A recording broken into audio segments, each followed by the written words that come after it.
journey go too rough. So you know, girl, I be feeling this love. Even when I'm down, you wanna waiting this up. It's not blessing, I'ma no be luck. Baby, nobody feel day like you. I said nobody feel make me feel the way you do. I'ma get that low. Girl, you the best I know. Our next move, they never know. They never know. When you go check low. Girl, you the best I know. Our next move, they never know. They never know.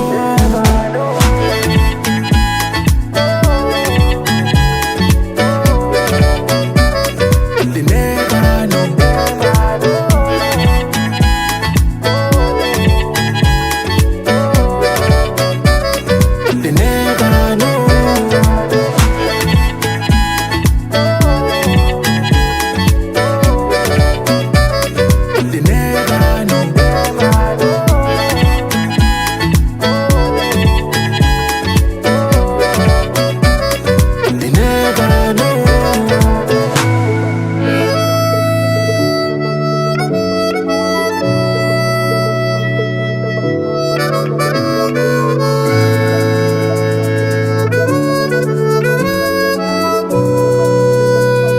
They never know.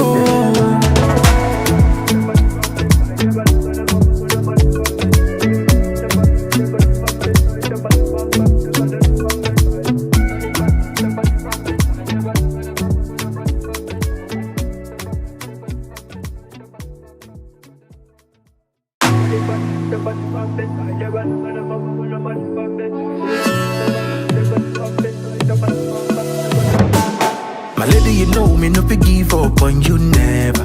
Wanna be with you forever, forever, forever, forever. Oh baby, where we dey go? Now forward and far, backward never. Them they pray make we run down never, never, never, never. I'ma get that low. Girl, you the best I know. Our next move, they never know. They never know. When you go check low. Girl, you the best I know. Our next move, they never know. They never know.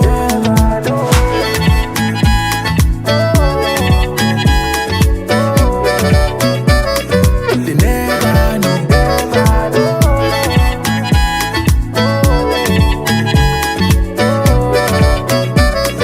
They never know. Without you, baby, the journey go too rough. So you know, girl, I be feeling this love. Even when I'm down, you wanna waiting this up. It's not blessing, I'ma no be luck. Baby, nobody feel day like you. I said nobody feel make me feel the way you do. I'ma get that low. Girl, you the best I know. Our next move, they never know. They never know. When you go check low. Girl, you the best I know. Our next move, they never know. They never know.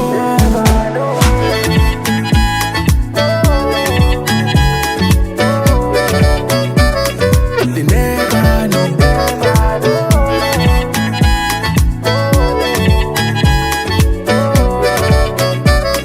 They never know. They never know.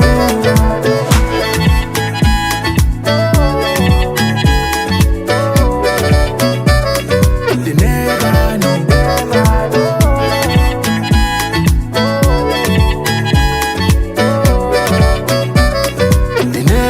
know.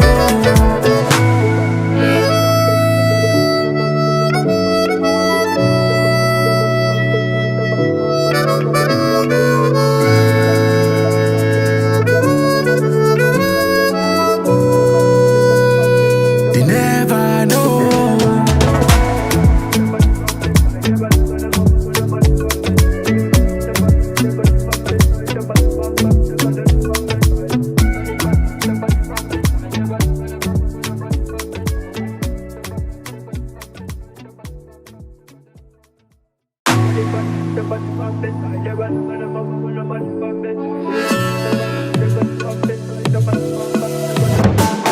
My lady, you know me no fit give up on you never. Wanna be with you forever, forever, forever, forever. Oh baby, where we dey go? Now forward and far, backward never. Them they pray make we run down never, never, never.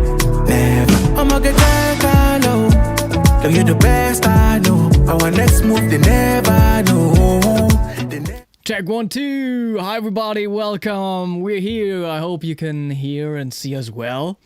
I just opened the chat in another browser. In my usual browser, I can't see it anymore. So type something in. Say hello. That's why I didn't send you a little greeting message from there. Let us know from where you're tuning in. And yeah, we're back in this very busy month for harmonica players because all the harmonica festivals took place this month. So we got Hohner Live this week and next week, and the challenge next week too. And this month we are talking to some world-class harmonica customizers, and I'm glad to talk to André Coelho for the first time. Welcome on the stream. Thank you for having me, and yeah, that will be quite fun.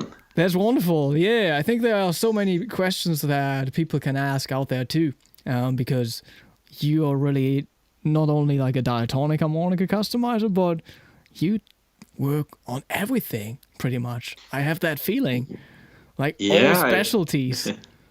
Yes, normally it was like it started with mostly diatonics, then it moved on to chromatics, and all of a sudden, like some people, can you repair my harmonetta? And yeah, I can try. Like it's going to take a while before I get used to what I have to do, but yeah, it's very interesting to work on different harmonicas for a change. Yeah, that's so cool, because sometimes you also take part in these challenges on Twitch and you always come up with great stuff, and sometimes you play some weird instruments. Yeah. So that's always amazing. And you're located in Portugal right now. Yes, exactly. But you're not Portuguese, are you? No, I'm from Brazil. Yeah.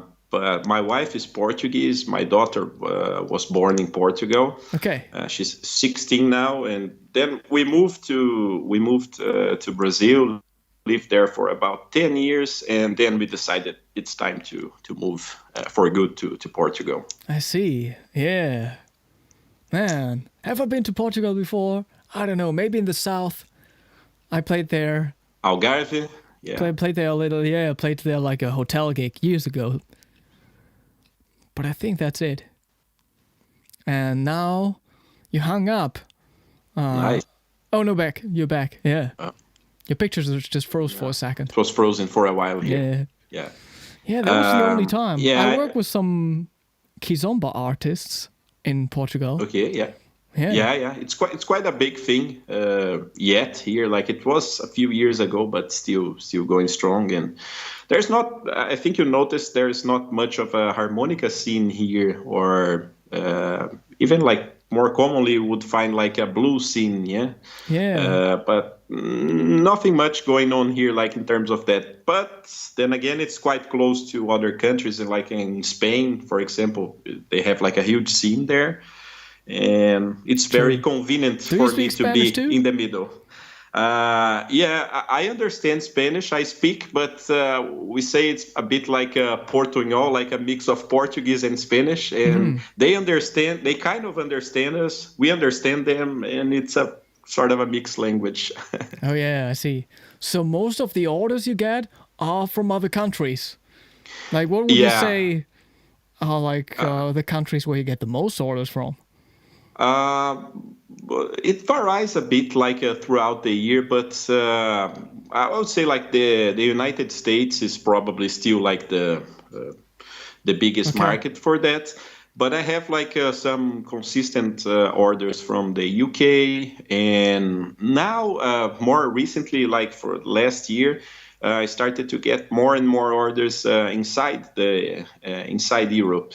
And I was told by one guy that I got like more orders from France, and people in France were a bit kind of scared to talk to me because they sometimes they couldn't write in English, so they didn't want to reach me on Messenger, like and try to talk.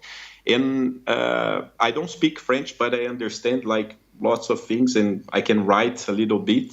Yeah. And then once they discovered that, like one person talks to the other, and all of a sudden, like it became a very important part of my time here. All right, yeah. I mean, thinking back to your beginnings, like with harmonica customizers, I'm always interested, like what was first for you? Like was it the music or just like the interest in mechanics and like working on stuff? Yeah, I think I've been playing right now for almost 30 years.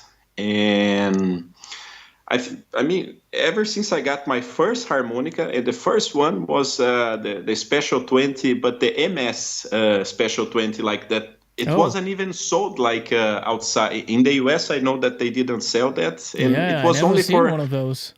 Yeah, it was just like it was right when they started making like the MS harmonicas, and I think the idea was to change everything, like retire the models and move everything to MS. And of course, like it didn't work and people started complaining. But I got one of those harmonicas because it was available at the music store. And it wasn't a bad harmonica, but immediately I started playing and I felt, okay, there must be something wrong. And ever since I was like really young, I was always taking things apart and trying to understand how they work. And with the harmonica, it was the same. Like I just open and, okay, let's see what's So what's you not opened right. it up very early on. Yeah. And it was hard because they had like those screws that you need like the positive screwdriver. And of course, like I stripped the screws like quite easily. But I got that harmonica. After that, I got a Lee Oscar. I got like a Huang from China harmonicas, which were quite good at the time. And I was comparing like one to the other and seeing like, okay, this one definitely has like a brighter sound. What accounts for that much difference? And that's when I started, like working on them. But I was studying. I had like a completely different job back then, so it was mostly for fun for me. But I had some close people that would ask me to service or do something to their harmonicas, and I think it got to the point in which we had COVID, and I was at home, like all the time, and I was doing the harmonicas, and I felt like people really got more interested, like in having like better instruments and practicing when they were, like during that period. And right, maybe also like some professionals had some time to just like send them back for maintenance because they couldn't play any gigs, Exactly, yeah, because normally, you know how it is, like sometimes they want, but can you prepare a harmonica for me for tomorrow? And I mean, I can, but it's not going to, like if you want consistent results, it takes a bit of time. But it started pretty much like that, out of the blue, like by chance. Yeah, but that's cool because like there are some personalities out there that are like kind of afraid of like opening up the harmonica, Yes, but there's like nothing to be afraid of. Yeah, I mean, with common sense, like if you do it, take your time and you don't rush things, and it's important to have like appropriate tools. It doesn't have to be specifically for a harmonica, but you need to have like tools that would work there. Like a proper screwdriver makes a big difference already. Yeah.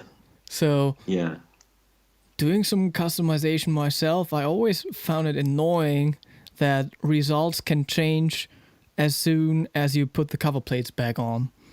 Yes. How do you deal with that? Like, do you gain more experience with that? Or is it just as annoying for you as for everybody else? Well, it can be annoying sometimes because no harmonicas are the same, like there's always one harmonica that may behave like just slightly different, but yeah, after you do like several times, you get a good feeling, what works here and what doesn't work. And that, especially if you are talking about different materials, for example, if you're going to work on stainless steel reeds, which I don't anymore, but I used to work a lot, and phosphor bronze and then brass, it's a completely different type of setup that you do, in order to get like a consistent result. Yeah. And also, I was working yesterday, I was finishing some CBH chromatics from Hohner, like the kind of plastic one, the big one.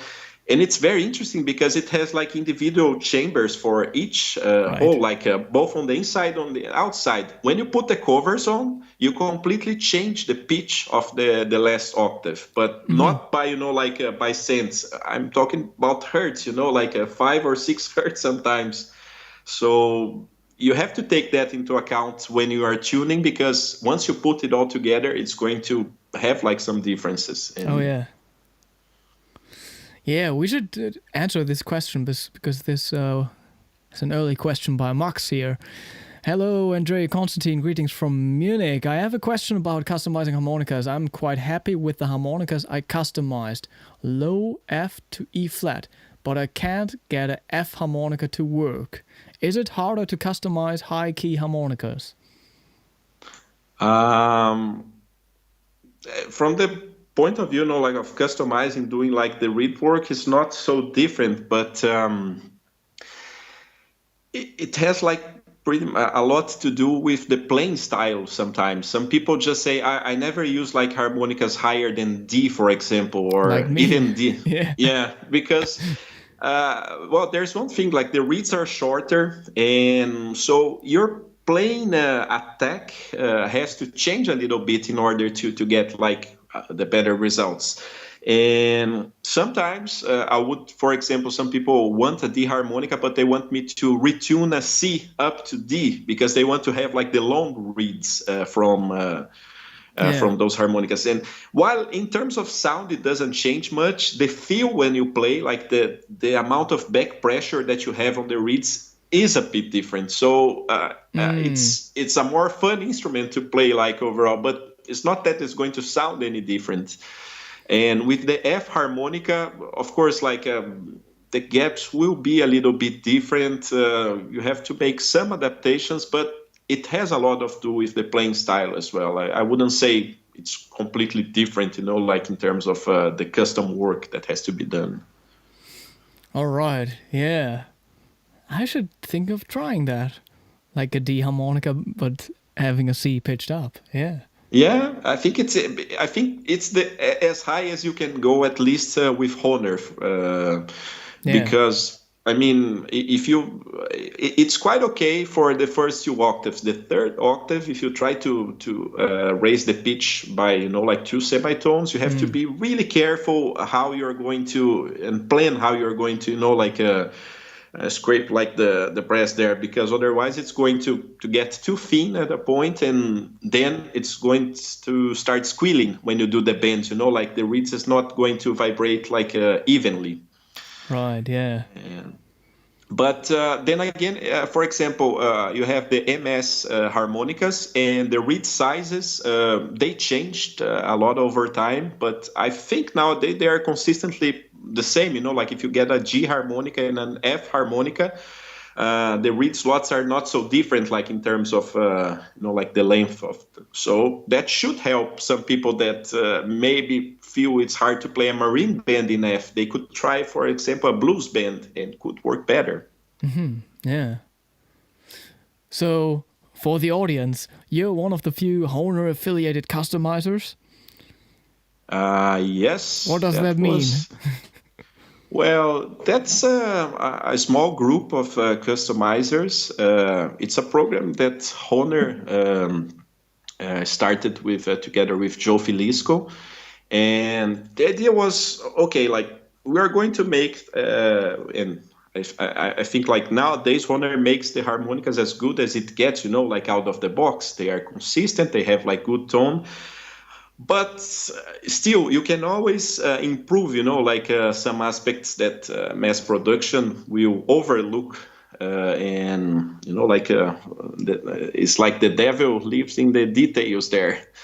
And so Joe, when he was giving consultancy to Hohner for the improvements they had made like in about 2000 and after, the idea was to create like a very special high-level harmonicas, like custom harmonicas, and have like a group that could handle that type of work. So even nowadays, it's if you want to be a part of the affiliated customizers, Joe is going to have to assess your instrument and see if it works to the standards that he believes are the like the top class. And I was really lucky because that year I had made one harmonica to Steve Baker, and he was quite impressed. Like, he liked the harmonica, the sound, like the type of setup I did. He mentioned that to Joe, and I ended up sending a harmonica to Joe to try. And we met in Trossingen in the master's workshop. I went there to take the service course from Hohner, and he was there. We got to chat a bit, and after a couple of months, he said, "Oh, would you like to join?" And I got the invitation, and it's been a fantastic experience, like in such a short time. Yeah. Okay. So that's the only thing you do now, customizing harmonicas. It's been like for the last since 2019. Like it was COVID. It was like the dividing moment. After that, I just decided, okay, I can pay the bills. I can make money with that, and I like to do that. I really enjoy. So why would I work? Like, I work in auditing and quality management for years before that, and that was really stressful. And now it's just like it's fun every day because I get to play as well. Oh yeah, you get to play so many different instruments. Yeah, so that must be a good thing about it. What's like the worst thing about being a harmonica customizer?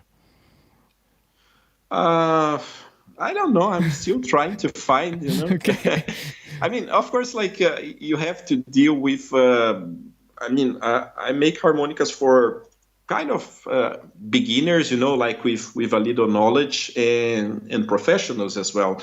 So, of course, the demands are different. And but I think, like, I really try to focus on communication. Like, I always take the time to explain what's being done and demonstrate, like some of the things that can be done. And that really helps when they receive the harmonica. They really feel, But I don't know, demands are different. Sometimes some people may not be as pleased. So we have to deal with different expectations, but so far, I don't have like any complaints. Yeah, true. I guess like communication is like such a big part of it. Yeah. Like, might be sometimes even more important than the actual work you do. Depending on the level of the player and the type of person, Exactly, and it's important to give attention, because most people, like, when they think, oh, this is just like an expensive harmonica, but it does the same, it works the same as the others. And partly that's true, like, it's a harmonica. It's not going to magically start playing. But once you understand, like, how much easier you can, for example, for a beginner, they're struggling to have like well, they play the bands already, but they're struggling to find like, oh, the 3 draw is too airy, the 2 draw, like, I cannot get like a semitone. And once they get like a harmonica that is consistent like throughout the range, and they don't change the way they play, but they start feeling, oh, that's it, like the problem was the other harmonica. It's not that I'm doing anything wrong. So that's a revelation to lots of people. That's good. Yeah. We got this question by Max. Would it make the harmonica louder if the harmonica comb was less wood, etc., less material and more space? If you make like especially like in higher keys, if you make the comb shorter, like if you flat sand a lot and it gets like thinner, you get like normally a faster response. You play like with little air and it responds like even if you don't do like further reed work there. But the sound gets thinner, so it's always a bit of a trade-off. There are some things you can do to a reed, for example, to increase the volume. You can chamfer, which I do sometimes, like chamfer along the edges of the reed. So instead of having like a 90-degree angle, like for that to vibrate, it has like more kind of like a 45-degree, like on the edges. So that's pretty much like an aeroplane, the wing there. And, like it really speeds up the response. It responds with less air, it's louder, but it's brighter at the same time. So you have to compensate that somehow. Could be like the comb you use, could be like the type of cover plates you use, but there will be a difference, like it's always a trade-off there. I see. Yeah, it's always a trade-off. Also setting up for overblows and stuff. And depends on the player so much. Like, I guess also as a harmonica customizer, like the longer you work with a player, I mean, the more you understand how that person plays, and you can just set it up even better for them, Exactly. It's like whenever someone asks a harmonica for the first time, I'm going to ask about the playing style, if I don't know the playing style already. And I try to understand that, like, are there primarily tone blockers? Because even though the setup is similar, the way you play the overbands when you use like tone blocking is completely different than puckering. So you're going to move more air, so it needs to be compensated somehow. Otherwise, a harmonica that works perfectly for someone, for them, it would choke like quite easily on the overbands. So you have to compensate that. So do you overblow with tone blocking too? I'm not the greatest at it, but as with anything, like, because when I started customizing, I was mainly playing diatonics, and when I got requests for chromatics, the first ones, I said, okay, I play the chromatic a bit, but I have to really play more if I want to understand. So this is what motivates me to study, different harmonicas and try to understand like how it can be improved. So with overblows, it was the same. Like I could do some overblows, but now I really must do it's not like sometimes, like you get a harmonica that they say it's customized for overblows and overdraws. And when you play, of course, like even on a stock harmonica, sometimes you can do that. But many times you have to draw the reed first and blow it in order to sustain that note. So that's no good, like if someone wants the harmonica set up for overbands, it has to respond even at, directly. You cannot expect, like someone to change their phrases just in order to do the overband. They need that note to be there whenever they need. So I got more into that, and I started, whenever, for example, if I would demonstrate for someone that got like a custom harmonica. Imagine I would try to play those triplets, 6 overblows, 6 blow, 5 blow, and really fast, just to make sure it's not going to choke. So something like, because if the note will choke there, it's not going to work as they want. And so it's a lot of fine details that I try like every day to improve in order to make sure it's going to match their needs. Yeah, there are some nice note combinations to check out in order to, I don't know, check if all the harmonica notes are actually working and like the overblows work correctly, and you get a response on the natural notes too, Exactly. It has to be well balanced, yeah. And sometimes we tend to think it's just about the gap. We need to have like a lower gap, and it's not. You can have like a higher gap and still get the overbends, but you have to make sure that the curvature of the reed is optimal, like right from the base and going to the end. If someone plays with more air, I'm going to open the tip of the reed, like a bit more. But I have to make sure all the rest is like very consistent and it's going to respond in any situation. Oh, yeah. Yeah. Shane is in the chat. Man, cool. Hope you had a great time at Spa. I loved the jam on stage. Yeah. He says, I love that video you posted playing the CBH 16 hole last week. Such tasteful playing. Oh, thank you. And Bruce asks, do you have to retune after beveling the reeds? You know, normally I would have to retune anyway because this is part of my process. You know, like I would get the reed plate and I would do like, you know, like the flat sanding. I would straighten. I would make sure everything is correct. And then normally the first thing I do like on the reeds themselves is the chamfering part. So it's going to affect a little bit of the tuning because you are removing material, but then again you are removing evenly because I remove both from the base of the reed to the tip, so it kind of compensates. But of course, because I'm doing the reed work, at the end of that I'll have to check the tuning. Sometimes, normally it's still consistent after that because I try not to force the reeds too much. You know, like to push like inside the slot and off. That would definitely make it go out of tune. But if you do like lightly, you know, like taking your time, shouldn't make like a big difference. But you have to check the tuning anyway. It's just part of life. Yeah. So after playing so many different harmonica models and stuff, like, what's your harmonica of choice? What do you play? And what's your favorite out-of-box model out there? Well, I played like a special 20s for almost 15, 20 years. You know, it was my first real, you know, like a good set that I bought. Because back then I only used herring harmonicas that were made in Brazil, but they have a nice sound, but they break like too easily. The alloy is just, I don't know how it is today, but back then it was a problem.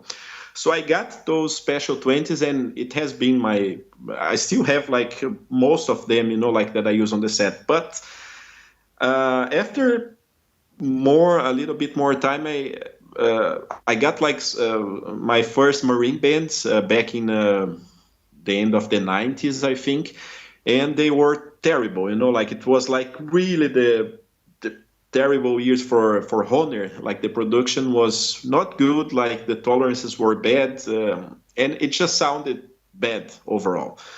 But once I got like I think 2005, like, or maybe 2004, I got like a marine band that was good out of the box. I immediately fell in love by that, and it's still my preferred model till today. Okay, yeah. Pete asks, Andre, what do you think about embossing the reeds? Well, you're not going to emboss the reeds themselves. You are going to emboss the slot around it, yeah. So to create like a narrower slot there for the reed to vibrate. I mean, this definitely was important, really important. For example, on the first real custom harmonicas from the 90s, you know, like that Joe would do, and then after Richard Slade would do, and all the other guys would do after him. But also at the same time, like Rick Epping was noticing that it got to a point in which the tolerances were so bad that even at the factory, he was telling me once that they were embossing, you know, like these lots, just to make like the harmonica more responsive. And nowadays, the precision of cut, you know, like in the slot and the reed tolerances are so much better. I mean, like incredibly better. I use like a microscope to compare, you know, whenever I get a reed plate. Yeah. And it's so close that you don't really need to do that, because when you emboss the slot, you are going to create that shape. So, you know, like the reed is kind of like the reed has more space to before like it reaches the midpoint and goes. So you're actually deforming the reed plate. You wouldn't have to do that. You don't have to do that if the tolerances are good. But a little bit of embossing is not going to hurt. But it's a trade-off. It's going to make like the tone a bit brighter, more responsive, but not necessary today as it was like in the past, definitely. Okay, yeah. Yeah, I mean, that's one of the few things that I definitely checked out. But I haven't worked on a harmonica myself in a while. Yeah. I would only do like gapping and embossing and That's it. But you're missing all the fun then. You're missing all the fun. I'm missing then. all the fun. Yeah, I never started to think of like the curvature of the reed or something. Yeah, it's because like this is something that I often overlooked. Like when I started, I would just focus on making like the gaps closer. But if you get like a reed plate and you look against the light, like sideways, and for example, and you press right in the middle of the reed against the light, you are going to see that the middle to the tip is going to close. It's going to go black like before the base of the reed, and that is the point where a lot of air is going to leak, because it's where it gets most of the compression and it's where the air can escape. So it's important to have like a good profile there, to have like the reed running like smoothly along the reed plate right on the base, and then you can raise. So these are the types of things that I have to correct, on a harmonica, and it's really rare to see a harmonica that has like a out of the box that has like a very consistent and good profile.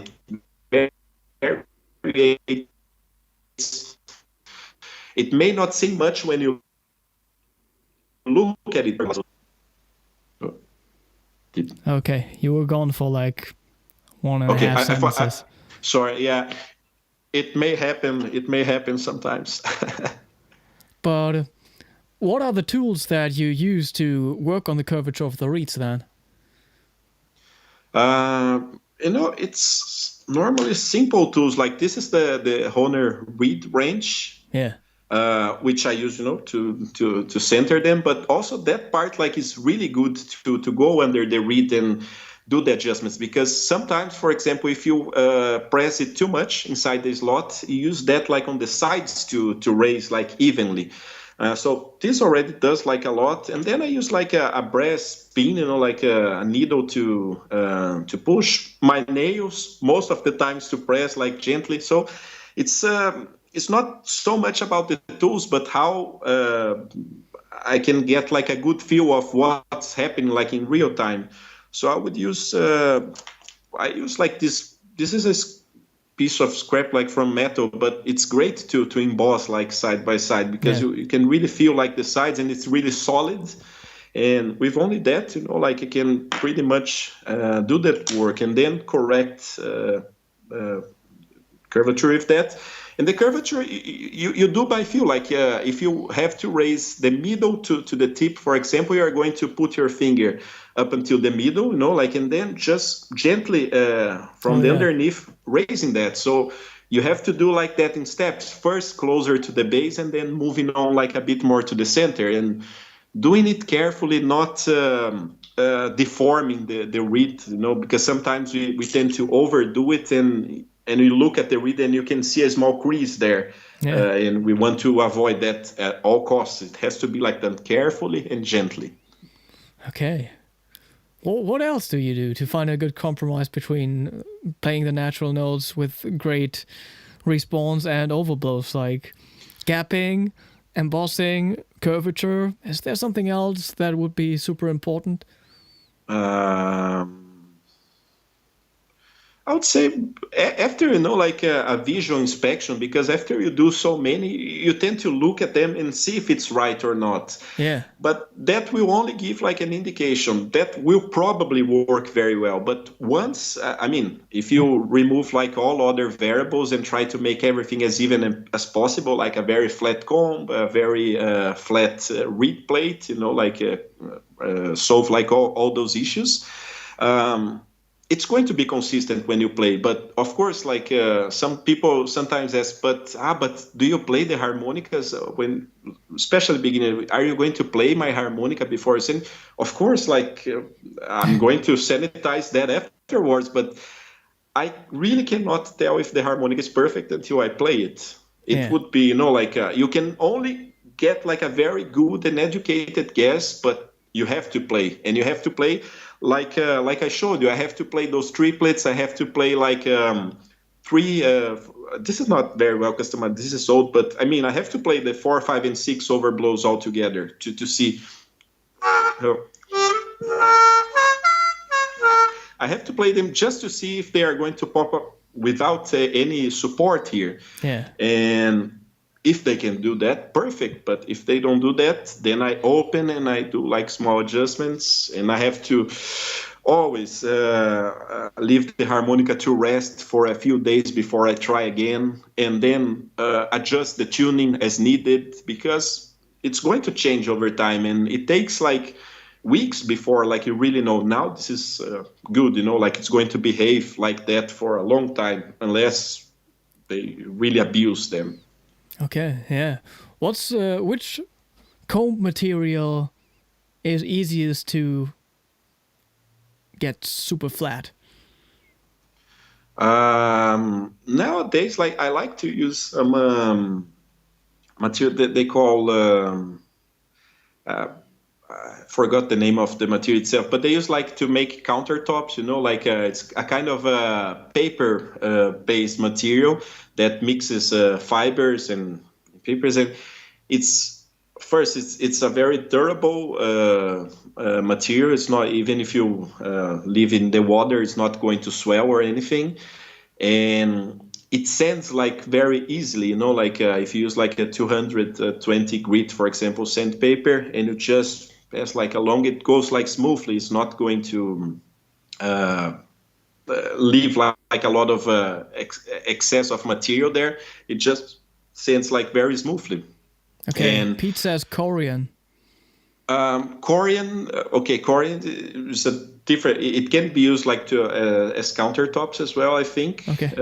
But it's more like closer to acrylic material. Yeah. So I mean, there's like a whole debate whether it's going to make a big difference in tone. And personally, I think like provided that they are the same mass, the same weight, they're not going to sound like ridiculously different. They will feel different in the mouth. But I mean, like cover plates change the tone much more than the comb material in such a small instrument. It's not going to resonate or anything.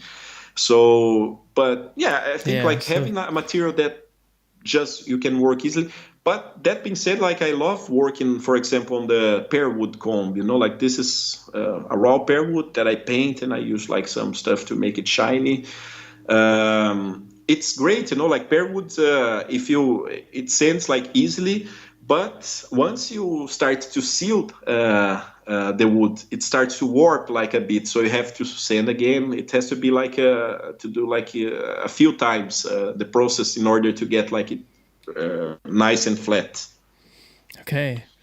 Yeah, I mean, I'm still a huge fan of like wooden combs, and how big of a role would you say plays just playing the harmonica for some time? Because I got a feeling if I play a harmonica for some time and there's like a lot of dried saliva in there, whatever, it makes it more airtight, obviously, and it makes it play better, It does, like, because like the dry saliva is going to first it's going to close the slots a bit, like especially in the base of the reed is where it accumulates more. It's going to close, and then like all the uneven spots, like on the comb are going to be filled with that, and it's going to create an airtight instrument. And some people sometimes, like I receive the harmonica, I have to clean that, and I'll have to do like a full clean. And of course, like I'm getting rid of that exact gunk, that is making everything more airtight. So, I mean, but it has to be done sometimes. It gets to a point in which it starts to impair like the playing, and then there's nothing you can do. So this is why I like this material, that I told you about, like, which is I think it's Duraglit. I think it's the name of that. But it's a paper-based material that feels pretty much like wood on the lips. The tone doesn't change much, and it's very easy to clean, like the gun. So it's easy to put back together after. Right. Would you say this dried saliva effect kind of is bigger with wooden combs than other materials? I've seen like everything here. I've seen harmonicas that were plastic that had like so much gunk like closing that it was even difficult to take it apart. But I think, yeah, the wood has that characteristic. It has the pores, like pear wood comb. Because if you use, like, for example, Zydeco has I think they use maple for the comb, and it's a much sturdier type of wood, like a harder, and it's not going to have the pores to absorb that moisture or that saliva. And the blues harp, for example, it's also like it's a very hard comb, like kind of brittle. You can break it easily, but it's not going to swell. I've never seen like someone having like a blues harp swelling. The new ones, the MS ones. So it depends of the wood, the type of wood. But I think marine bands, being like they are, and nowadays they are better sealed, but they were not sealed like in the past. And it made like a much bigger difference in the past than now. Now you can kind of play more wet and still you're not going to swell. Happens sometimes, but it's a more rare occurrence nowadays. I see.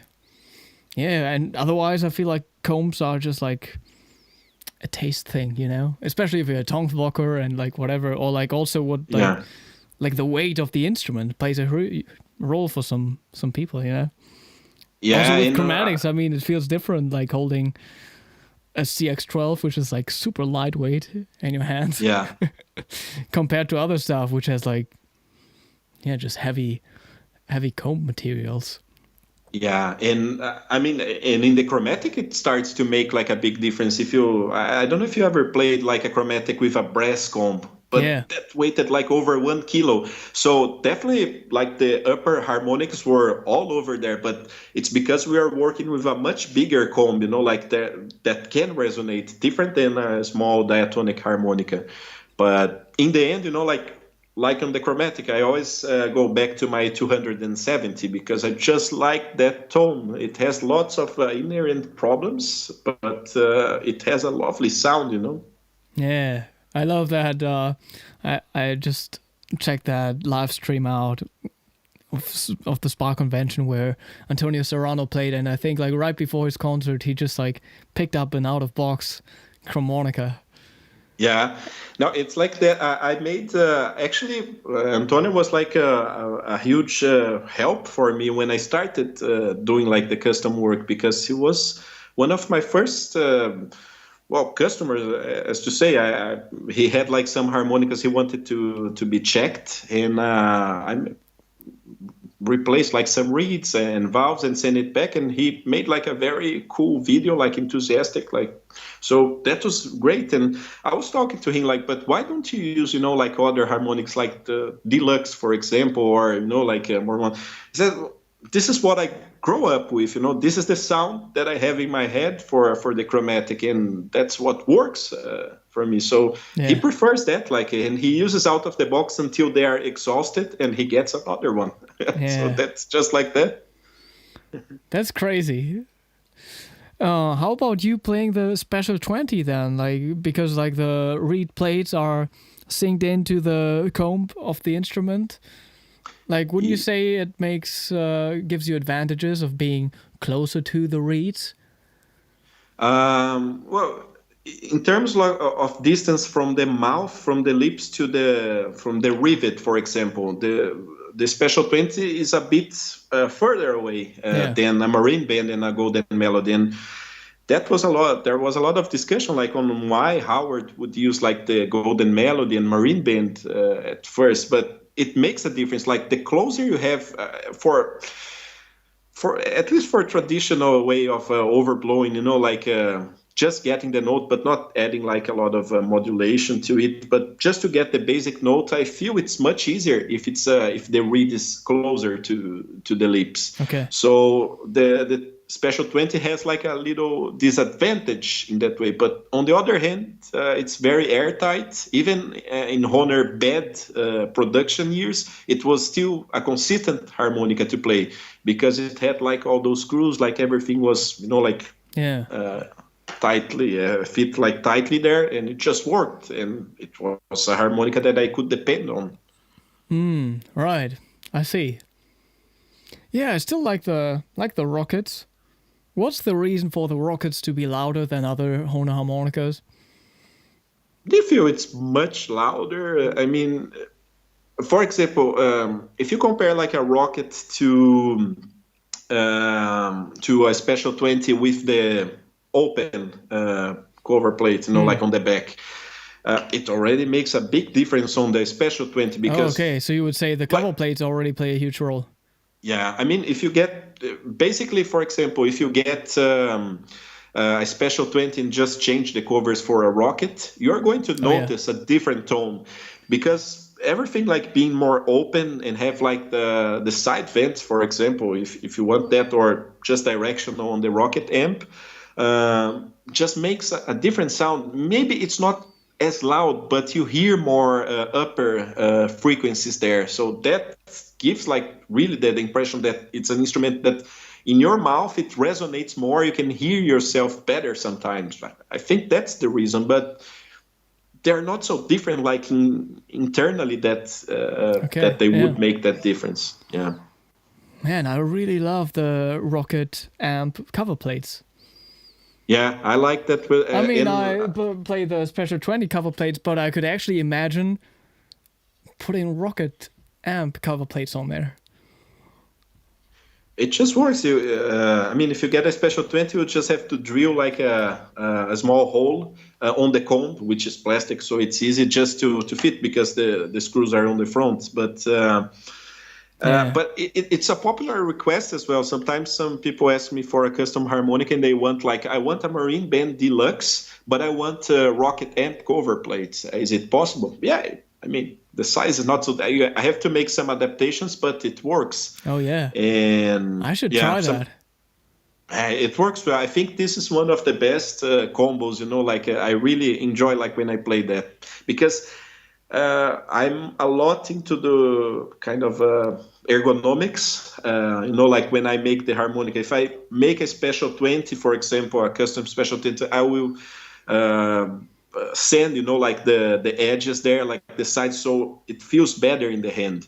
And also when I make a custom comb, I will take care of making like everything well rounded on the sides. So and the Rocket cover plates have that. They have like a very good shape, like they're a bit taller than the Special 20s. They like they feel good on the hand, so it's a favorite combination for many people.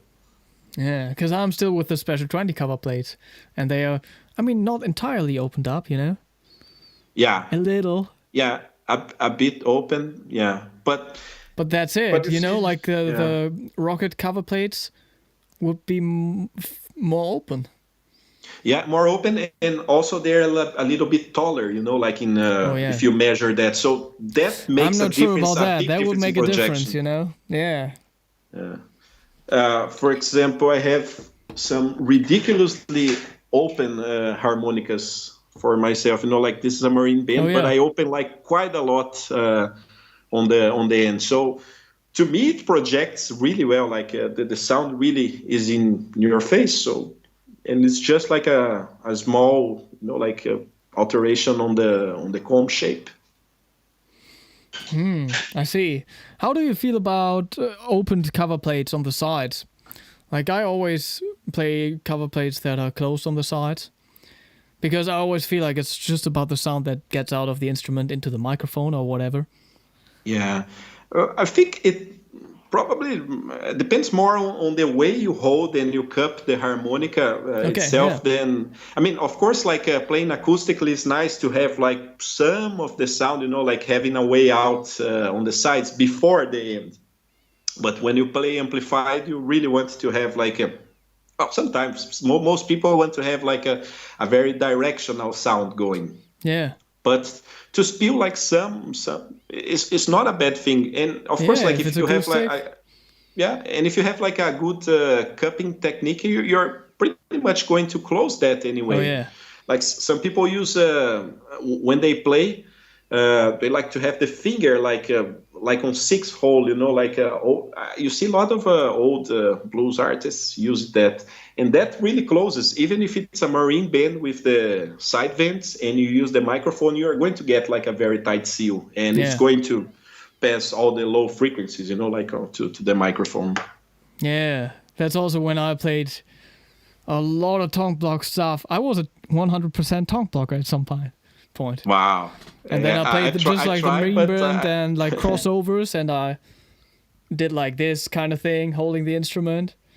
Yeah. And like with the bullet microphone, and then always being like that, and holding the upper holds against my face, so it's like completely covered. Yeah. But yeah, but at the same anymore. time, I think. Yeah, I think it's you are a new man now, but I think it's not negative, like to have some of the sounds feeling like, especially in amplified playing. Some people, and I myself, like I played amplify in the beginning and trying to cut as tight as possible, and I would get like a very compressed sound on the amplifier. It was very predictable, but it lacked dynamics. And when a friend told me, I was playing on his Harp King, and he said, "Oh, you are pushing the amp too much. Try to open the hand a little bit." And it made a huge difference on how I would get like the sounds. And so it was not the side vents the problem. The problem is that I was cupping too tightly. Okay, yeah. Yeah, I just think my hands are too small for like a marine band and open cover plates. Yeah, because like now I always hold the harmonica like this, or like rather like this, so I can like really take it super far into my mouth, and I got a lot of space on these upper holes, Yeah, exactly. Yeah. So yeah, but with that you could also take the harmonica very far into your mouth. You could even have like no finger on the upper cover plate at all. You can take the whole thing in your mouth. Yeah. There are so many possible ways, and this is interesting. Like when you get like a new model, for example, the new Golden Melody, for example, and some things are different there, like inherently different, but you can find like a good cupping for that always. Yeah. Bruce asks, how do you correct a turned twist on its length? A reed that is crooked on its length. I see this often at the tip. On the left, like it's like doesn't go straight. I imagine it's that he's asking, because sometimes when you're tuning, that happens. Like if you force too much, maybe it gets like a little bit bent out of shape. And once again, I use the reed range. I just put like it under, and using like a small needle or something, I try to correct, like I push the side that is lifted. And of course, sometimes it works well, if the reed, especially if you don't have like too many tuning marks at that point, because it gets to a point in which it's going to be bad. And frankly, if I get like that situation with a reed, either if it's something wrong I did, or if it's it came from the factory like that, I just change the reed. Like on a custom harmonica, I don't want to have compromises, and it's like changing a string. I just change the reed, and I can get like a more consistent result. But on your harmonicas, just use like something, a shim under, like half the side that is not bent, and just press the other side to make it even. Normally it works well. Oh yeah, okay. You think it's possible to get like really good control over a 10-hole blow band on an F harmonica? And how would you do that, customizing an instrument? Yeah, it's quite an exhaustive process sometimes, because it's not because anything that you do like on lower end, like if it's the 10th hole on a G harmonica, because the pitch is not so high, like it's more forgiving. If it's a bit bent, like the reed is not going to squeal. But on an F harmonica that already have like a very narrow chamber there, and you start to create all this coupling effect, it's really easy to squeal. So there are some things that I got do. An E. Do I have an F? Yeah. I want to check my F. Yeah, let me check my personal F, because sometimes, like we do a lot of things for people and forget to do for ourselves. Oh, yeah. And I don't have an F here. This definitely doesn't really work. I mean, maybe I should practice it too. Yeah, I mean, But nobody wants to hear that note, man. it starts to require like a very specific embouchure and.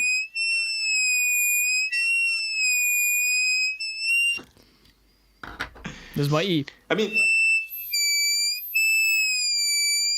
yeah, you can see like how in the transition from the bend to the note you're getting like some air escaping there. So that would have to be corrected, like The E flat is good. yeah, the E flat starts to work like that's a D. Yeah. So I have to make sure that I can do like the half step in. Yeah. Yeah, it's not working because this is one of my well, maybe we'll talk about that later, but the products with Brandon Power, this creates like a chamber in the end and closes, but the half step bend works right. Yeah, so Oh yeah. on a D harmonica, but well, it's some things like normally well, you have to correct the curvature, and you have to, like I said, look against the light and making sure that everything is entering at the same time. Especially on very short reeds, it's really common for you to press like the center and see the base of the reed with a lot of gap there, and that's the part that needs to be really correct if you want to get an F harmonica with a consistent bend sound there. And then there's other thing like that I use in less cases sometimes when it's needed. It's a note technique like that has been used, but I use a material I call magic tape. I cut like a small square of the tape and just put like on the center of the blow reed. Yeah. Because this is the reed that when you produce the bend starts to squeal. It gets like that funny motion, And when you put that like on the center, like a small square, it stabilizes that. Doesn't alter the tone much, maybe makes the pitch go a bit flat, so you have to correct that, but it gets rid of the squeal altogether. So yeah, I do that too. that's something. Yeah, sometimes like even if the reed is perfect and you look like there's always that weird high frequency there, so sometimes you have to force somehow that to stop. Yeah. True, we should talk about that. So recently you teamed up with Brandon Power to do some stuff, like the instrument you showed us. Yeah, I have what's like that? some here. And talk about the more bands harmonica This is too. called the Universal Overblow Booster. I don't think this is totally practical, like in a playing situation, because you would have to close. But I mean, you can do like the overbends easily and isolate with the reed isolated there because you close the channel. So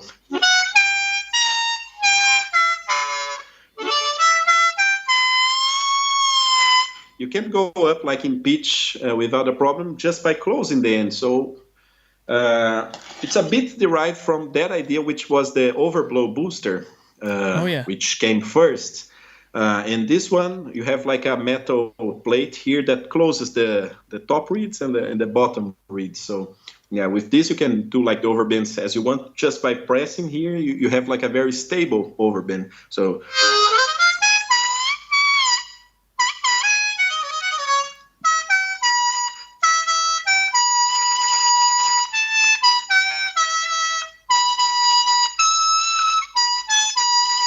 So you can even add like some vibrato to the overbends with it. And yeah, I've been working with Brandon for, I've been helping him with some of his products for the last 3 years. We just started talking on Facebook and we became friends. I went to visit him. And it got to a point in which we said, why don't we make like a partnership, like reactivate the old X-Read website and go further with bringing new instruments that can change, like the whole game of harmonica. So we are constantly thinking of mainly him because he has like all the ideas, like the concepts, and I try to help getting them together, Yeah. But there are some really interesting instruments. For example, for some people that don't want to learn or don't want to spend like that much time on the overblows and overbends. This harmonica called the More bends. It has like an integrated slide, but it's a marine bend at its core. And what it does is that it changes the pair of notes. Instead of having like, for example, E and F on the fifth hole, when you change that, you have a D draw and E blow. So you have the E flat note as a blow bend now possible here, whereas before you didn't have like any possible bends. So with that alone, you can play like normal blow bends or draw bends and complete the scale, like make the chromatic scale. This is a C1, so.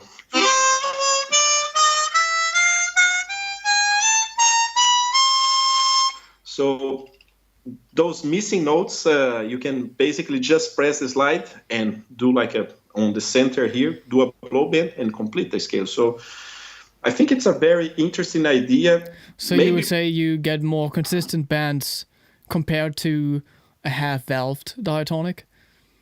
Yeah, it's much easier because what you're doing here is interactive bends instead of doing the valve bends. They can sound really beautiful, but at the same time they require like a very fine control, like not unlike the overblows require as well. So I think for people that get like really into half valving as an alternative for overblows, I think they're fooling themselves with that, like perspective. Might be even harder. It can be even harder, Of course, it's a different sound. I love what PT Gazel does, and I think it's fantastic, but it's a different sound that I love. And if I was to half valve my harmonicas, because I would like to play that, not because I would like to get away of the overbends at all. It's just harder. Yeah, I would say so too. It would require some practice to play these half-valved instruments for me and have good intonation on them. Yeah, no, but what PT does is absolutely incredible. Like when you hear him doing like some chromatic runs with the valves, it's a very, very fine control there. And that's cool. Let me check the chat. Oh no, yeah. No more questions. I mean, if there's still something, let us know. They can send me, and I always find some time in between work to talk. What's the best way for people to reach out to you? Normally people, my whole business thing, like I started with Facebook, and even though like I have a TikTok account, I have an Instagram account, I think like Facebook for harmonica players, it really works better. It's still pretty big, yeah. Yeah, it has like a big audience, like people like to exchange information, and normally people see my post and they will reach me, for example, on Messenger, and we start talking from there, like, or WhatsApp or something, and then, that's how, like mouth to mouth, this is how it works. Yeah. And there's also the website, XRead Harmonicas or xread.com. Yeah. And then there's I use like a website, like a Linktree account, like for you got everything there. Linktree, so I have everything there. So it's much easier if someone wants to get like a broader perspective of the work, they just go to that link, and there's like a contact form. But I would say I get like maybe 3 or 4 emails per month, like by there. Most of the contacts come directly from WhatsApp or Messenger. Oh, yeah. Interesting. Pete says older folks on Facebook. That's why. Yeah.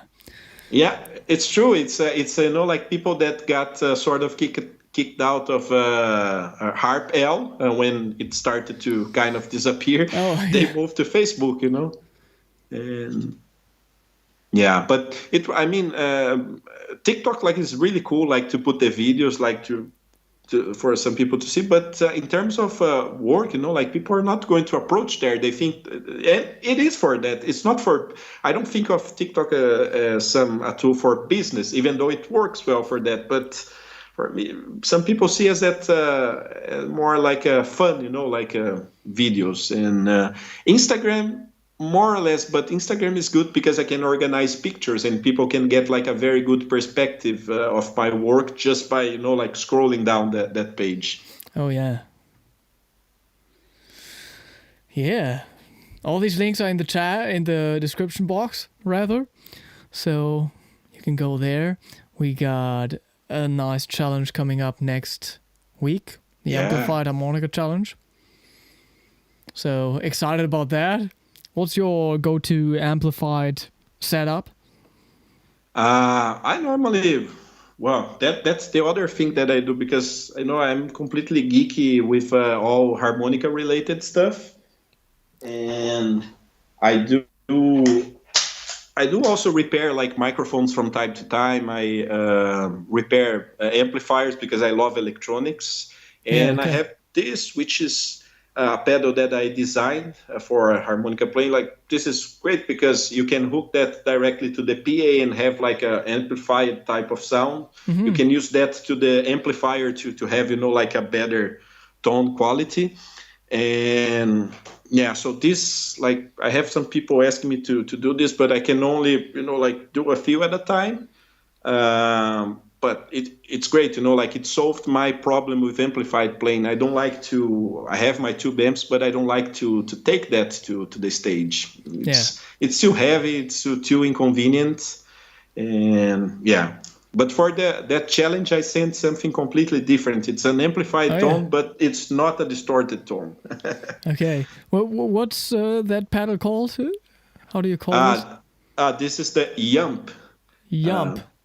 It's called the Yet Unnamed Multi-Purpose Pedal.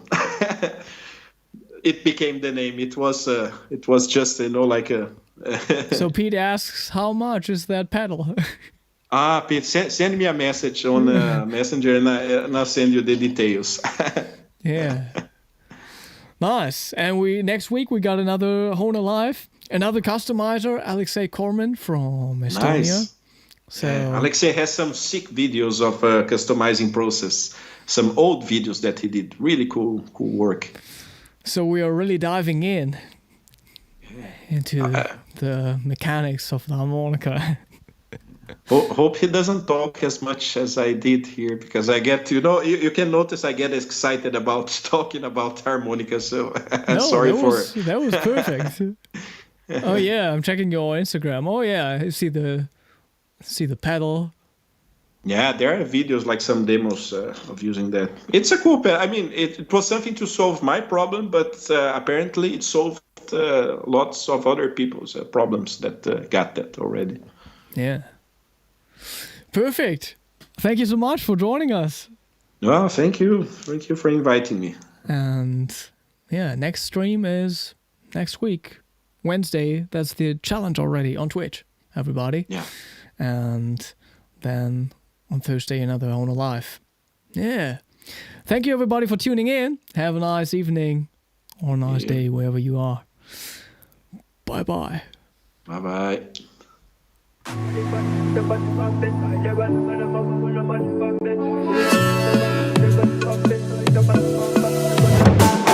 lady, you know me, no give up on you never. Wanna be with you forever, forever, forever, forever. Oh baby, where we they go? Now forward and far, backward never. Them they pray make we run down never, never, never, never. I'ma get back, I know. Girl, you're the best I know. Our next move, they never know. They never know. Money go check, I know. Girl, you're the best I know. Our next move, they never